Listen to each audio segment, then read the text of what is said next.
I woke up at 3:12 a.m., my phone buzzing like a hornet trapped in a jar. The equipment tracker app was screaming at me. At first, I figured it was a glitch, maybe a coyote tripped a sensor. But when I opened the GPS feed, my stomach dropped. A red dot was creeping away from my farm at 12 miles an hour. That dot was my tractor, a custom John Deere 6120M, decked out with hydraulic lifts, precision tillage gear, and a solar-powered GPS panel. It wasn't just a machine, it was my livelihood, and it was vanishing into the night. I stumbled onto the porch in my pajamas, barefoot, gripping my phone as dread tightened my chest. Where the tractor should have been, I found a smug little HOA violation notice pinned to a fence post like a bandit's calling card. It was signed by none other than Deborah Mitchell, the neighborhood's self-proclaimed dictator of taste. By the time I threw on jeans and ran to the barn, the truth hit hard. No busted locks, no splintered gates, just a missing padlock and fresh tire tracks gouged into the dirt. A few yards down my private trail, I spotted skid marks from a ramp. Someone had hauled my tractor off with a trailer, calm as you please. And I knew who. Deborah. It had to be her. For 6 months, she'd been waging war on me. She fined me for grass hitting 3.2 inches during a drought. She called my barn cedar brown paint an eyesore that clashed with her Italian-inspired garden. She even sent a cease and desist over my scarecrow, claiming it radiated hostile rustic VY Bess. But stealing a Doolan 95,000 tractor? That was a new low, even for her. I called the sheriff, who showed up, glanced at the HOA note, and shrugged. CIVYL dispute. They said, since Deborah's notice claimed my tractor was unauthorized storage. They filed a report and told me to take it up with the HOA. It was like getting mugged and being handed a complaint form. As their squad car vanished, I remembered something Deborah didn't know. Last spring, my buddy Nate, a former military mechanic, had convinced me to install a covert GPS tracker in the tractor's rear lift casing. Solar-powered, hidden, updating every 30 seconds. I pulled up the app. The dot had stopped, 3 blocks away, right in the heart of the fancy homes by the golf course. One address stood out, Deborah's.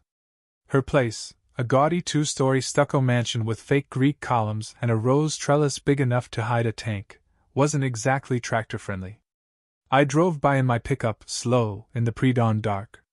A tarp-covered ramp in her side yard caught my eye. My gut screamed she hadn't just stolen it, was hiding it, maybe underground. I called Nate. If anyone could outsmart Deborah without tipping her off, it was him. He rolled up at sunrise in his beat-up Chevy, thermos in one hand, binoculars in the other. We parked a block away, crouched behind his camper shell, and played spy. The GPS dot hadn't budged. Through the binoculars, we saw movement under her back deck, mechanical, deliberate. A faint hydraulic hum drifted through the air. Deborah wasn't just stashing my tractor, she was tinkering with it. For what? Part of me was furious, part of me morbidly curious. This woman had turned her suburban backyard into a black market tractor garage.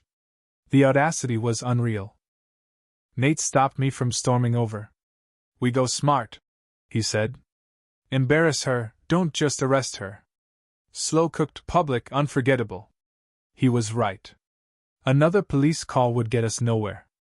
But exposing her at the next HOA meeting, where she ruled like a queen, that had teeth. We needed undeniable proof via Deo, audio, something to bury her. The tractor's signal stayed put, pulsing from her property. I couldn't focus. My coffee tasted like ash, my hands shook feeding the chickens, even my dog sensed something was off. Nate called at noon. She's not planning to return it, he said. This is bigger than petty theft. She's got a scheme. He was right.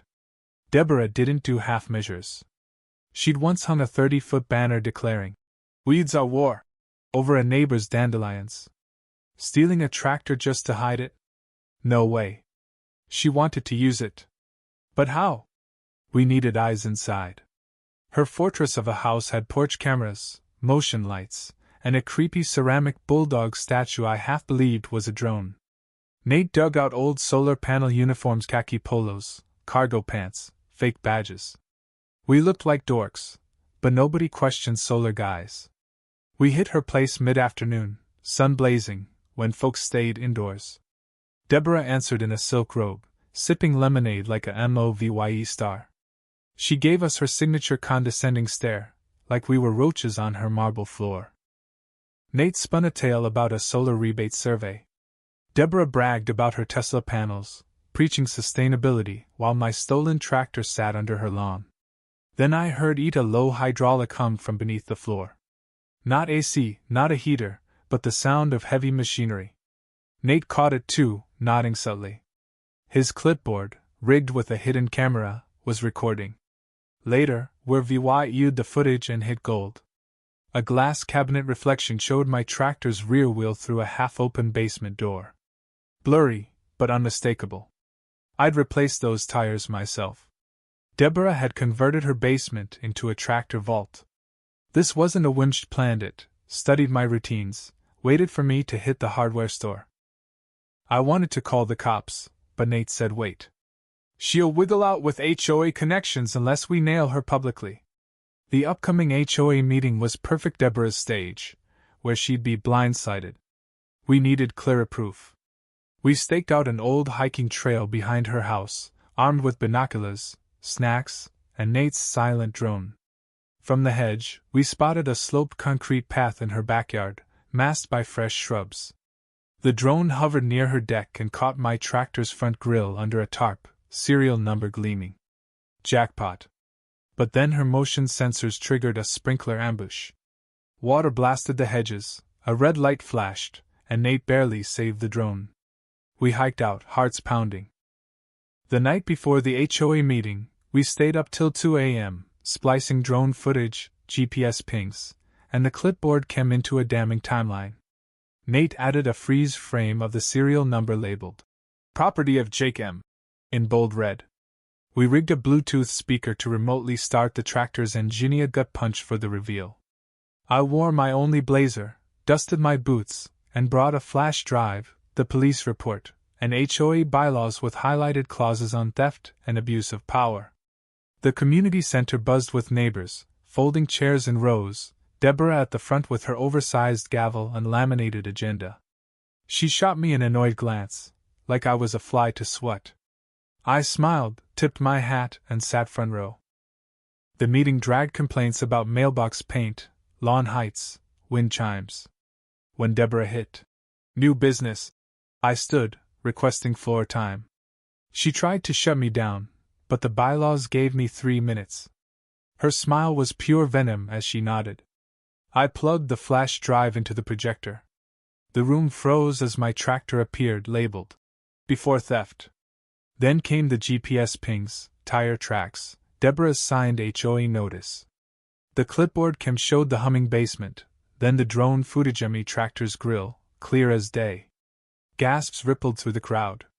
One guy muttered, "No way." Then I hit the speaker. My tractor's engine roared through the room like a freight train. The building shook. I hit it again, louder, aggressive. Deborah's face drained of color. She stammered about fabricated footage, but the crowd turned. Sarah, a neighbor Deborah had found, stood. "That's your basement, Deborah. You hosted a garden party there last week." "You lied." The floodgates opened. Neighbors shared stories of bogus fines, unchecked power. Someone revealed Deborah planned to turn my tractor into an HOA float with pink streamers and a papier-mâché eagle. A felony in farm country. Deborah's gavel slipped, clattering like a guillotine. The board called a recess, whispering frantically. 2 cops walked in. 8 swore it was a coincidence, but I didn't buy it. They watched the footage, heard the engine, and nodded. "We have a warrant now," one said, escorting Deborah out as she screeched about defamation. The room erupted in stunned applause, not wild, but relieved, like a storm had passed. Sarah was pushed to run for president. Nate shook my hand, grinning like he'd won the lottery. I left, the tractor's hum still in my ears. By morning, the story went viral. A shaky HOA meeting video hit the internet, racking up thousands of comments. Headlines screamed, "Basement tractor heist shocks suburbia." My phone buzzed nonstop. Strangers shared HOA horror stories. My aunt called about a crooked mailbox lawsuit. Deborah was released on bail but unraveled. Neighbors mocked her with signs like, "Tractor theft territory," and stickers saying, "Powered by Deborah." Kids revved toy engines by her house. Her husband, Tom, a quiet guy with a dazed look, emerged, claiming he thought she was building a wine cellar. He apologized and offered to haul the tractor out. I declined but respected the gesture. The HOA ousted Deborah unanimously. Sarah became interim president, scrapping Deborah's rules like the porch decor mandate. She invited me and Nate to host a community event on my farm. We set it for Saturday, grills blazing, my tractor parked with a sign, "Recovered from the dungeon." Families mingled, kids took selfies with plastic pitchforks. Neighbors swapped Deborah's stories, fined one for overenthusiastic sprinklers, another for offenses, poor reflection, on property values. Sarah gave me a framed HOA hero certificate. I nearly dropped it laughing. The police found more in Deborah's basement: gnomes, mailboxes, a wheelbarrow she'd reclaimed, for violating her aesthetic. Charges piled up: theft, trespassing, illegal home modifications. Her basement's load-bearing wall, removed for the tractor, was sinking her house. Poetic. At trial, I testified, boots on, laying out the GPS footage and her own words from a police-tapped call. "If that hick thinks I'll let his junk sit on this street, he's dumber than his chickens." The jury didn't like her. Guilty on 3 counts. She got 200 hours of community service, fines, counseling, and a forced HOA apology. Her apology was a disaster. She muttered a scripted line, then snapped, calling us ungrateful sheep and accusing me of a setup. Sarah cut her mic. Someone yelled, "Enjoy the gardening gloves!" Deborah moved out weeks later, Leah vying Tom to start a community garden. Life settled. I repainted my barn, not because I had to, but because it felt right. The 4th of July parade made me Grand Marshal. Nate decked the tractor in streamers, calling it the Justice Machine. The crowd cheered, signs reading, "We break for tractors." Kids biked behind. Sarah handed out, "No more Deborah" stickers. Sitting on my porch that night, fireworks popping in the distance, I sipped a cold drink. The tractor sat in the barn, glowing softly. Deborah tried to steal my peace, but she gave me something better: a neighborhood, a story, a fight worth winning. Every time that engine starts, I'm reminded, she picked the wrong farm.